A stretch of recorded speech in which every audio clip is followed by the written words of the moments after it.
Are you looking for a fun way to win up to 25 times your money this football and basketball season? Test your skills on Prize Picks, the most exciting way to play daily fantasy sports. Just select two or more players, pick more or less on their projections for a wide variety of stats, and place your entry. It's as easy as that. If you have the skills, you can turn $10 into $250 with just a few taps. Easy gameplay, quick withdrawals, and injury insurance on your picks are what makes Prize Picks the #1 daily fantasy sports app. Ready to test your skills? Join the PrizePicks community of more than 7 million players who have already signed up. Right now, PrizePicks will match your first deposit up to $100. Just visit prizepicks.com/bluewire and use code BLUEWIRE. That's code BLUEWIRE at prizepicks.com/bluewire for a first deposit match of up to $100. PrizePicks, daily fantasy sports made easy.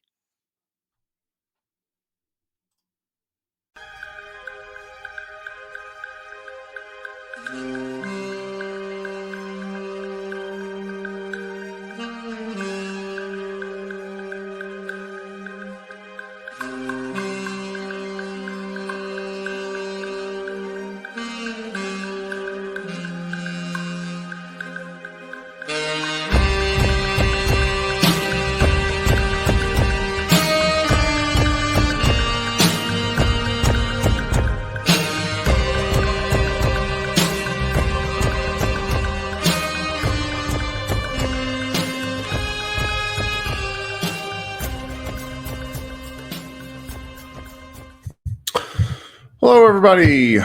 Welcome to Pod Mavericks Presents Group Therapy. We're here. It's Friday afternoon, June 2nd. Got about 3 weeks until the NBA draft, and we're just kind of here in the middle of a bit of a dead zone, at least for me, Mavericks content-wise. There's, plenty of things we could talk about, plenty of things I would love to hear from you guys on. There's some, interesting news that broke in the earlier today that is kind of like Mavericks adjacent. But I'm very curious if to any of you would want to come up here and talk about some of the things that are on your mind. While we see if anybody wants to request to come up on stage, otherwise this might be a delightfully short Friday afternoon podcast. The Mavericks assistant, kind of lead assistant search continues. Frank Vogel had his name mentioned by Mark Stein and others for several weeks with regards to the assistant coaching position besides Jason Kidd. But he is now coaching the Suns, as Luke Byrne as Luke Byrne noted in the comments. That's, it's obviously a very big deal in relation to the West. It's how big of a deal it is in relation to the Mavericks is, I think, of interest to us hardcore fans. It's one of those things where, as the year went on, it felt to me that the Mavericks were a little bit, their coaching staff was just very inexperienced on the whole. Brian Roby in the chat says, yeah, we need to go ahead and give Terry Stotts a call. He was on that list, but I'll be curious to see, who they end up going with, just because I think they need they just need somebody else. 9 coaches on the staff last year, but fairly inexperienced down the roster. And that's one of those things that can end up biting the Mavericks to a degree. So, we're still here at Mavs Moneyball, and then at Pod, obviously here at Pod Maverick, just sort of in a bit of a waiting space. None of us are reporters in the exact sense. So talking about, who the Mavericks might bring in for workouts and who has been seen, on site is one of those things that could be of interest to folks. Mavs Film Room, my man Jay said that he has heard that Grady Dick was on site with the Mavericks. Great running joke with Mavs Twitter is it could have been Tim Cato or Nick Angstadt, but I would have gone with Nick because they each have luscious hair.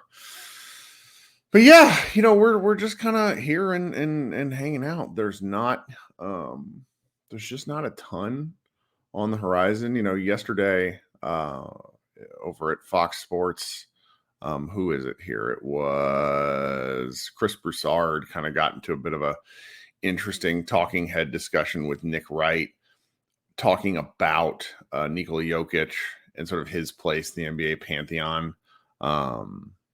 It was he made a couple of like offhand comments about Dirk, which seemed to really fire people up. Perfect social media fodder, because he said, I feel that Dirk is overrated by NBA people, which, like, what does overrated mean is sort of the question there. When you're talking about like top 25 guys, of which Dirk is one, it's splitting hairs. I think if we're being completely candid, if Nikola Jokic wins an MVP or wins the NBA championships this year, by age 29, he has an NBA championship and 2 MVPs, and he maybe very well could have had 3. He might win another. Yeah, I don't have any problem with anybody sliding him ahead of Dirk. What I keep coming back to is that Dirk, other than maybe LeBron in 2016, Dirk has perhaps like the most impactful, kind of important ring to NBA to Mavericks fans in the last, however many years. Probably in this century, really. It's like got to be him and LeBron in 2016. I suppose you could make an argument for Dwayne Wade if you really wanted to in 2006, but I don't want to do that. It's really, it's kind of one of those conversations I love. Dirk's going into the Hall later this summer, Hall of Fame with Dwayne Wade. We'll have a lot of Dirk related content as we go on this year. All right, 17 in the chat says, I saw a trade idea. LA gets Kyrie, Horford, and Gallinari. Celtics get D'Lo and AD. Mavs get Brown. What are your thoughts? Brown is just such an interesting guy to talk about because he just made All NBA, which means he's eligible for $1 bajillion. And he took a bit of a discount to stay with the Celtics last time at the rate that he was at. I think he signed early and he could have gone to market and maybe made a little bit more. I don't suspect he ends up wanting to take a discount for anything. And with some of the things we've seen in the last several days, particularly like his just utter inability to dribble with his left hand, it's forcing him left, resulted in a lot of turnovers against the Miami Heat. And at his age, he's not like a young man, or he's not like an old man by anything, but improving ball handling that's a tough thing to ask. Tough thing to ask a little later in life. I just have a harder time seeing it, even though I really like him as a player. I think the Mavericks need somebody with a bit more ball handling. I like it, then the price is obviously just enormous, but I like him as a player. I think it certainly would be something new, particularly if Kyrie was like dead set on getting out of Dallas and going over there. But, it's like $50 million a year for 5 years, as Thomas says in the chat. That's just a ton of money. Brian in the chat asks if I saw former Mavs Moneyball contributor Lauren Gunn's, just group of trade skeletons. And I did. Let me see if I can go find it here, because I don't know. Like, trades are not my forte, so it's very hard for me to like comment on the veracity of them. Josh and I were doing it a little bit last night, but it's one of these things where I've never been great at it, and so I don't want to like say something's bad or dumb or impossible, because it doesn't seem like the NBA is particularly great, or it feels like some NBA GMs are just as bad at this as the rest of us are. Let me see, where is her tweet? Okay, so she had some potential frameworks which were of interest, at least in her mind, with other fans and stuff that she's talked to. Just before we move on from the Boston trade, Leo says, pray that Sham God can help Brown. I mean, that would quite literally be the one for us. I have Ollie waiting. I'm going to answer his question, and then I'll bring Ollie up. Obviously, if you want to chat with me, go ahead and click that link in the comments, and it will take you to a waiting room. You can come up on stage. If you have not subscribed to our show yet, we're obviously in a bit of the dead zone right now, but I want to fire up the content as we move through the summer, which we're much more of a game reaction show.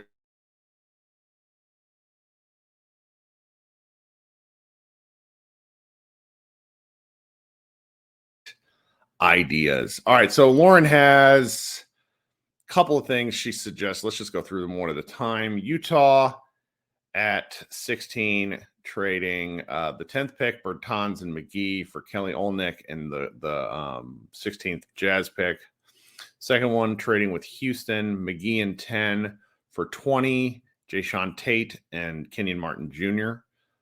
Brooklyn moving 10 Bertans and a 2025 second, which the Mavericks don't have. I don't know if they don't have any 20. They don't have any second round picks for like a billion years, but that's neither here nor there.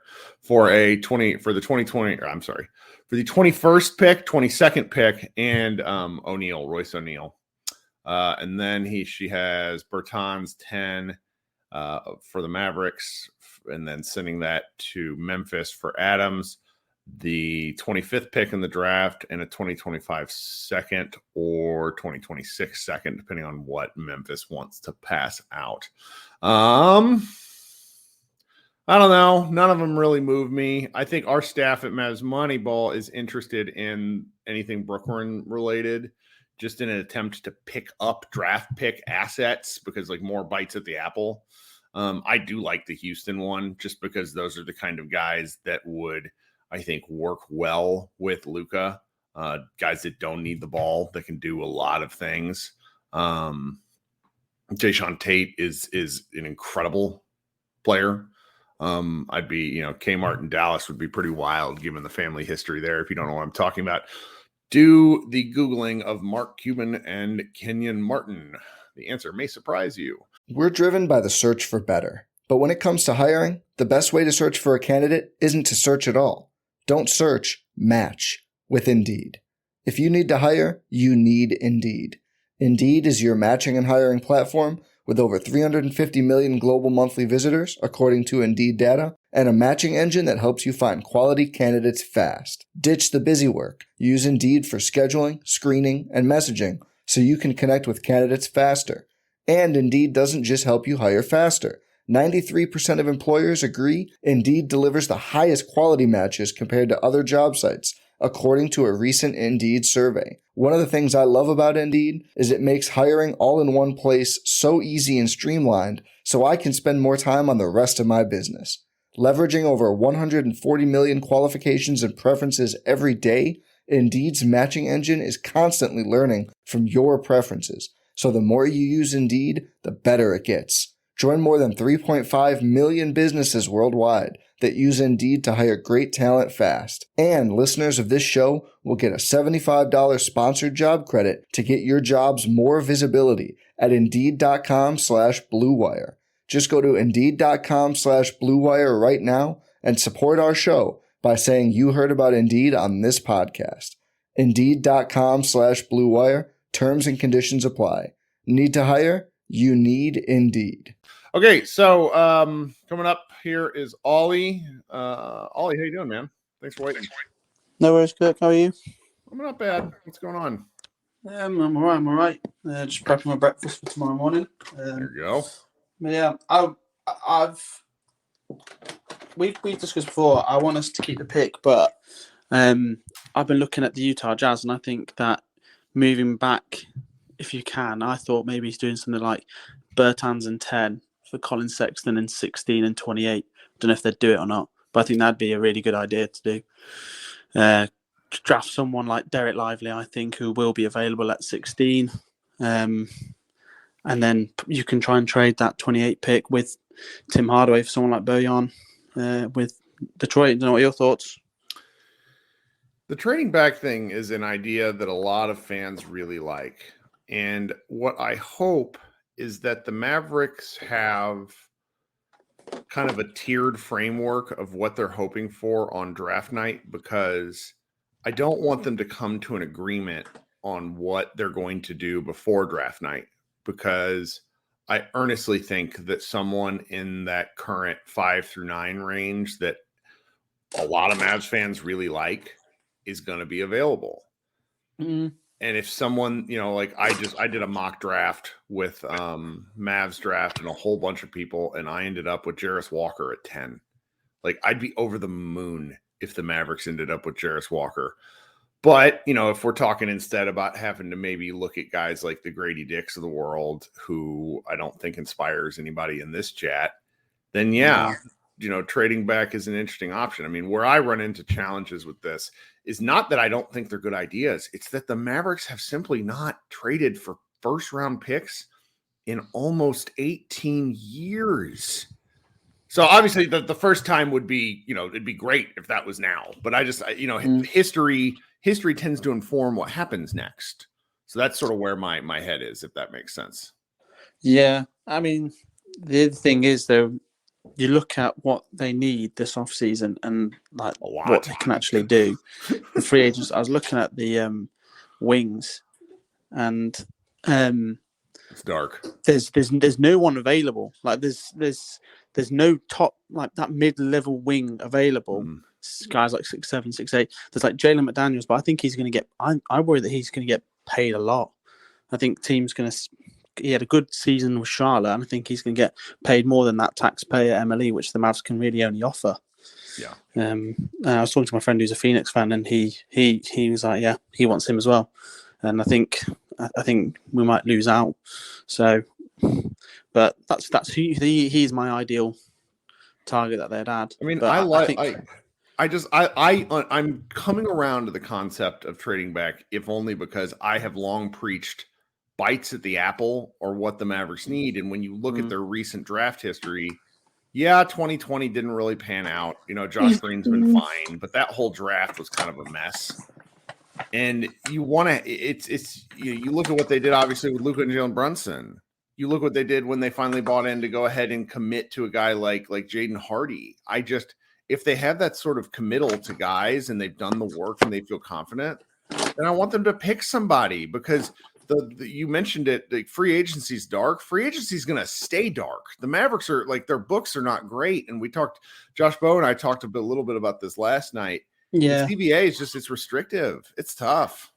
Which I think that, someone was saying that, or they might have the non-taxpayer MLE. I was like, I don't see it. I don't see how they can work that with the Kyrie, if they do plan on re-signing Kyrie. So I'm looking at, they're going to have the taxpayer MLE, which I think is about 3 years, 7 million that they can offer. And there's just not a lot of guys that are going to that fit what they want and fit what they need at that price range. Like I say, Jaden McDaniels, I think he's going to get more. Torrey Craig, I think Sun's re-signing with his rights. I do too. And then there's guys like what's his name? O'Shea Brissett from Indiana. Yeah. That's about it. That's realistically going to be available. Oh no, that is. So yeah, I see what your point is. So I don't think.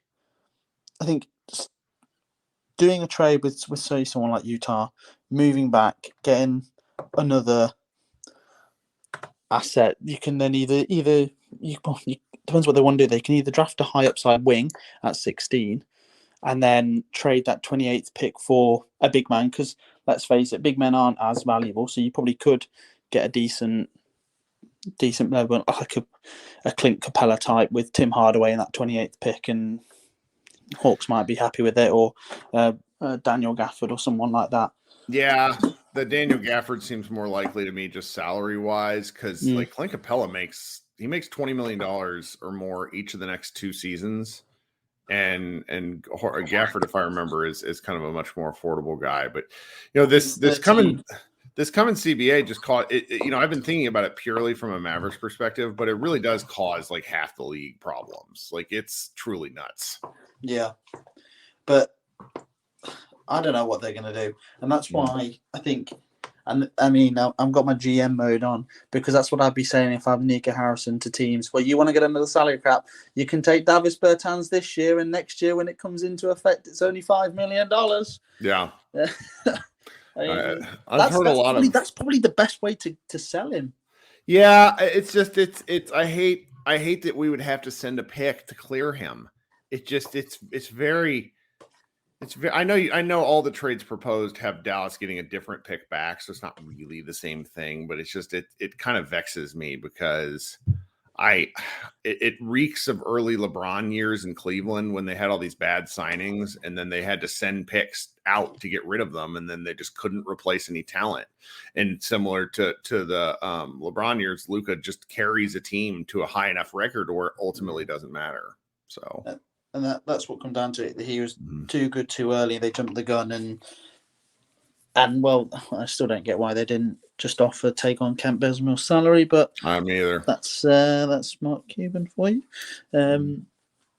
But yeah, I think it'll be interesting. I think we once the draft has happened, we'll know a bit more what the structure of this team's like. I'm just waiting for the Woj on the free agent night. Dallas re-signs Dwight Powell to a 1-year minimum contract. Just you can't just wait. know it's going to happen. Oh, I mean, and well, the one I'm laughing about is Theo Pinson. He can't come back. Oh, he's absolutely coming back. He You was think? in. Oh, yes. They have this. If you buy tickets to a Mavs game, you kind of have to give them your email. And if you get emails from them, they have this newsletter called the Mavs Insider Newsletter, which it's PR fluff. It is what it is. It's like hard to do this time of year when the Mavericks don't actually have anything to talk about. And the first 2 stories this week were Theo Pinson related. There are only 3 stories. So that was the case. It was just, I can't. He can't. He can't. I know. Like, just give AJ Lawson a full-time contract. I feel good about the Lawson of it all. Lawson is somebody who, he was the third guy. Like, he's been in some of their media stuff, so I feel good about what they're doing with Lawson. Yeah, because his 2-way is another year. So I don't know what they do. They may keep him on that 2-way and create that roster flexibility. Right. Right. And then, midway through the year, they can always convert him. That's right. I would hope so. Yeah. That's optimistic. But let's end on some optimism, Ollie. Get your day started right. Well, yeah. All right. That's what we need. But yeah, well, thanks for joining. I'll get off. I'll get off now, Kirk. All right, have a good day. Talk Cheers, soon. mate. Bye-bye. Okay, coming up next is my man Andreas coming to us wearing a what Mavericks jersey do you have on? Yeah, the classic Dirk Nowitzki jersey. That's fantastic. That's what we're talking about. It's a gift, and I feel like wearing it today. My favorite. Why not? Exactly. Every day is a good day to wear a Dirk one. So absolutely. So what are we thinking this Friday?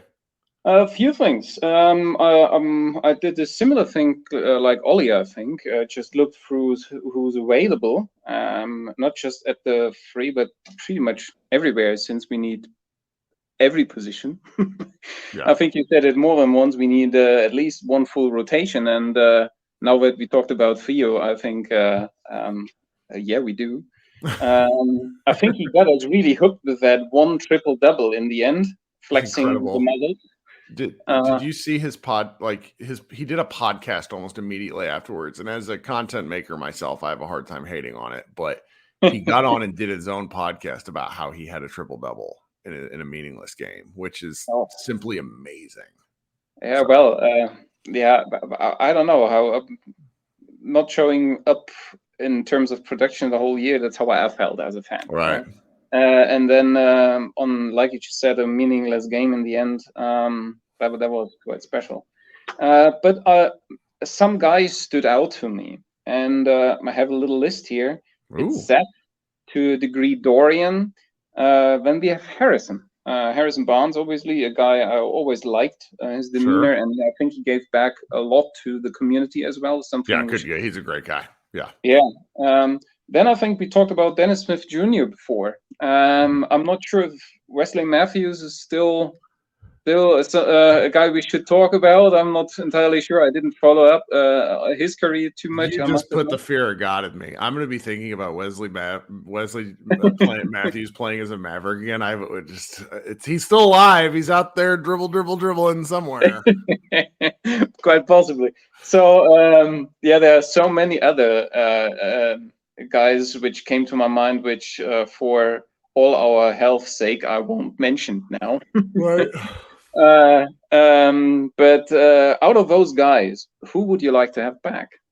I mean, Harrison is probably too talented, and I think he wants to stay on a good team like Sacramento at this point. And I wouldn't mind having him back because he's at a different place in his career. Rick Carlisle pushed him into being the number one option when the Mavericks didn't really have any other option. They didn't have any other choice. But the way Barnes plays right now, I like the way he settled into a true kind of 3D super wing, and he plays good defense. He's a good guy. He'd be my favorite, though. Honestly, you could make a case for all three. I think Dennis might have the hardest path because the Mavericks don't really want small players. Like, he's a small guy. He's 6'1" with the 6'1" wingspan. That's where like Jaden Hardy, beats him. But he's transformed himself. When he was with the Mavericks, he wasn't a terrible defender, but he wasn't a good defender. I would classify him now as a good defender. He's really worked on that. It's pretty impressive. And exactly that. And I think we need those guys who figured what they can bring besides maybe one or two big talents is hustle. They really want to bring it. They continue to carve out a niche in the league for themselves for years to come. There's so many players who could be listed, such as this one, and the Bucks were full of those players at one certain point in time. In my opinion, the reason why we were so good for so long now, and I mean, Goran, we continue to talk about them somehow as one of those guys to a degree in my. I have a really dark feeling that Goran's going to retire and then head to Miami and work in their front office. Quite that's. He would fit there somehow, I think. And somehow I think Tim Hardaway is destined to go to Miami at one point as well. I think so too. Home there. Yeah. So, and does he still work out there? Quite possibly. Because he grew up there, and Detroit and Miami, I think, are kind of places he considers home. So I see, and I think he's got that Miami. I don't want to say gene. This Miami way of they do things in the team. Well, anyway, another idea is: did Frank Vogel just sign with whom did they sign? Phoenix. He's going to be their head coach, and that's a good spot for him. I think he's a good coach. Yeah, I think so too. I think obviously the seat in at the Lakers is always at least somewhat warm, if not hot, regardless of what your name is, right? Right. Maybe unless you're Phil Jackson, but even then. So yeah, I'm most curious who would be out there for us right now as that solid, knowledgeable assistant coach who could slot in if Jason Kidd turns around and does get tacked out at one point in his career. I don't know if we'll ever see that. I know. That's a good. I mean, somebody's mentioned Terry Stotts earlier in the show. Who's still kind of hanging about. James Borrego's heading to Houston. I think I would have liked him.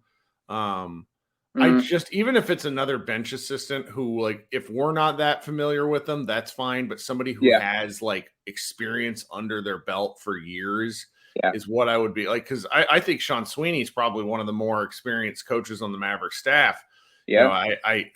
Jared or Dudley wants to be a head coach one day, but it's just like that's not something that happens overnight. You gotta you really gotta put in your time. So that and I personally don't see Jared Dudley there. I would rather see JJ Barea there, if you would talk me, right? But that's right. If you're going to have a recent player, he has got certainly the respect of the players there right now. So that might be something. I don't see the Terry Stotts because he has the experience, but I don't see him as being the guy who's like, Jason, no, we are not doing this. Right. And we really need that. The guy who is saying we're not running the same play again. Everybody knows already. You ran since your first head coach days. We are not doing it. Or who could potentially take over? I think that's something you mentioned last time as well. If Jason is gonna be on the lookout for a new job halfway through the season. I mean, I could be with, wrong about that. For anybody that doesn't know what Andreas is talking about, my opinion is that he sort of starts the year with his position under fire a little bit, just because the Mavericks cannot afford another mediocre start to the year. They need to start the year and play well from the get-go. Yeah, they do. I think I'm in that mind as well. Another season like that wouldn't run like that. No, Right. I don't think that. Then there is one thing which has been on my mind since the playoff started, and I really wanted Denver to play well, and I'm so happy that they did, because yet another overlooked European dude with a few pounds too many on his hips really is blowing up everyone's minds. Obviously, everybody knows what I'm talking about. It's Nikola, and so I really like that idea. What I don't know and would like to know from you, what your stance on this is. Do you think with Denver maybe winning it, they are not too far away from it now? Would that merit on those weak European players who never really achieve anything change if Denver wins it? Do you think that there would be a change of Dirk maybe did a little bit of work there? That's the reason why I really like my Dirk my year. Obviously, do you think there is an opportunity for that merit to change to a degree? Yes, but it's going to be still another 10, 15 years of it to where it's normal. You know, Victor Wembanyama coming in, the world's best players, some of the top 4 MVP vote getters were not American born.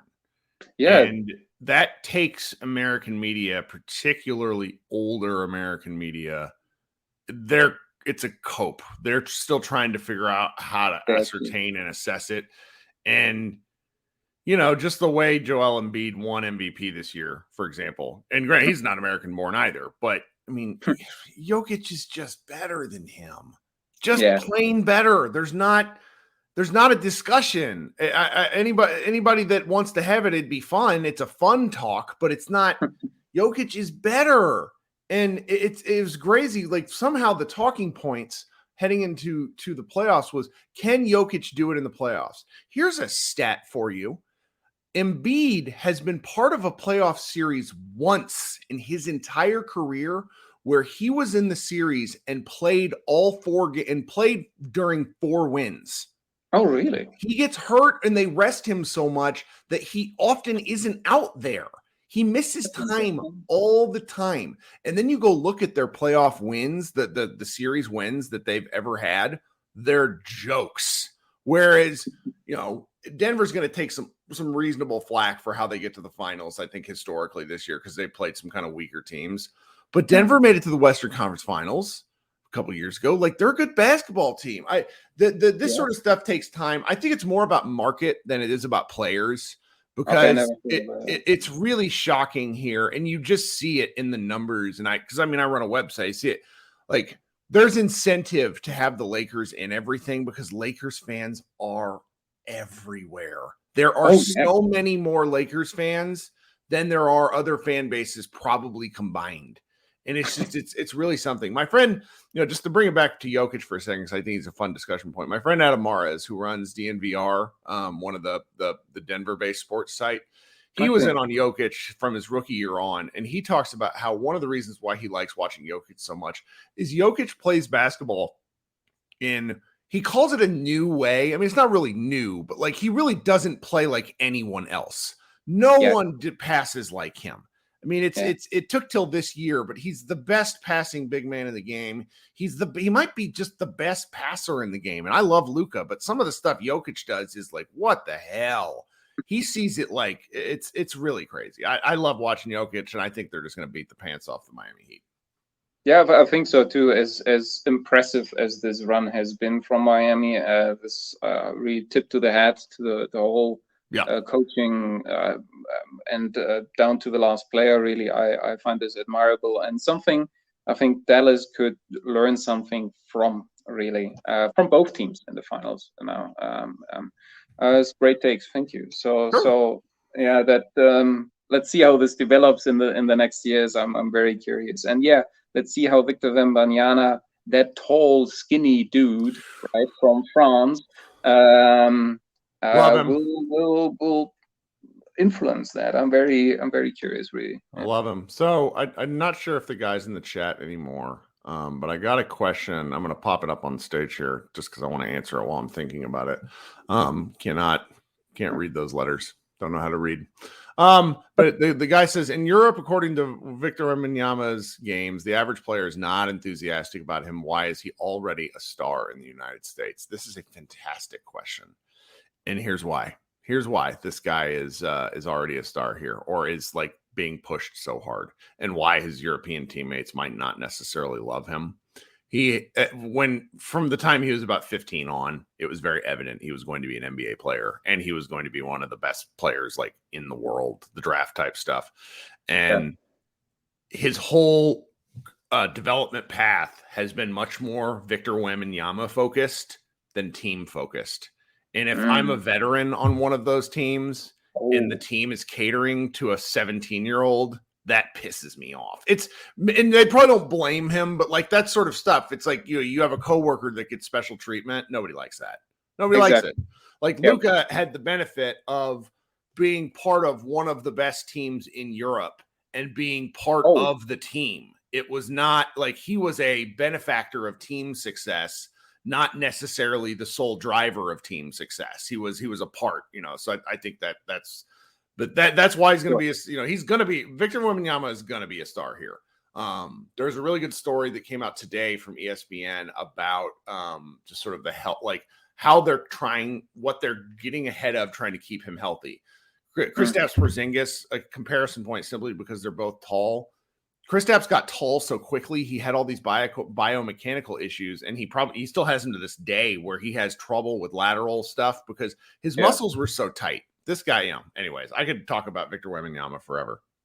So I'm so curious to see how obviously he pans out and under this unparalleled pressure, up to I don't know. Really, LeBron, I have not witnessed anything like that. Yeah, and that has been healthy to a degree for Luka as well, that he hasn't been number one to really push, proving everyone right that knowingly or unconsciously, however you want to call that, one way or the other, to be the player he thankfully became. And that is another point, right? DeAndre Ayton was so hyped. I remember this to this day, that everybody, after long thought process, was really like DeAndre Ayton. Fair comparison or not? Probably not a fair comparison, but Greg Oden pops in mind every time, right? As a number one, great, dynamic, sort of big man idea, right? Right. Bless his soul, is I think a wonderful human being as well, and so on and so forth. But that's we all know how this story panned out. Poor guy. That's right. Maybe one last point, if you allow me to pivot to, is the bites at the apple idea you pointed out earlier. I don't know where I read it, but I think it was 14 draft picks, 14 first-round draft picks is what Oklahoma has to. It's crazy. To 2000, was it 30 or something like that? 14. It's so many picks. Their own and others they got, and they already have a great team, right? Yeah. And I think earlier I on this iteration here on another one I was listening to in the gym. New Orleans was brought up, and then you have so many other teams with so many draft picks and already a good team. The bites at the apple thing gets more and more important. I think there's no way around getting Kyrie back, first of all, and then looking around the market where players might be available who might be not that archetypical OG Anunoby, Mikal Bridges sort of 3-and-D wing player, or your Victor Wembanyama guy, but where you maybe, I know I've spoke about this guy before, Matisse Thybulle, Uh, there's a reason he is regarded as such a good defender, and I think he would slot in beautifully at the 3. My opinion, right? He's just I such a don't- bad shooter, and that's the hard yeah, part. So, but is he really at the in Portland right now? I think Mhm. he improved it with a guy being a point guard in a caliber such as Damian Lillard, who is a wonderful guy, but maybe not as good in distributing the ball as Luka and well, I mean, Kyrie. Luka single-handedly improved Dorian Finney-Smith's three-point shooting Yeah, just by getting him better shots. Like we saw that when exactly. Dorian went away. So, I mean, it's a fun discussion point. I just don't know if it would actually happen. And neither do I. But I think the bites at the apple, getting guys in who are good at 1-2 things, and then getting those +5 wins in the end of the season, moving us back to the playoffs. I think this is what would make me get my pulse back to to the normal baseline. If guys like that would be on the roster when the season starts, just that would be really nice, right? That's right. That's right. Well, thank you for having me. Yeah, no, thanks for coming on. Guys, I have to run. I just checked my phone and I have a bunch of urgent messages. I hate bailing out, but I always take a little bit of a gamble when I do this during the workday. And here we are. So as far as scheduling goes, Josh Bowe and I will be back next Tuesday. I'm also doing a live show with the draft expert earlier on Tuesday. Please join those. And then we'll do this next week. Again, I always appreciate when you guys take the time to hang out with me. I know it's the middle of summer. There's not much Mavs wise going on. I always love these conversations. Always love giving people a chance to talk. I saw my man Brandon in here. I see Christian and Hyperion waiting to talk. I feel bad about that. So guys, shoot me an email. If you want to, yeah, that's definitely another thing. You can email us at podmaverickpodcast@gmail.com if you have questions, and maybe we will, Josh and I might be able to answer some of those during our show. But again, please join us again next week. Thanks for giving us a listen, and I will talk with everyone soon. Go Mavericks.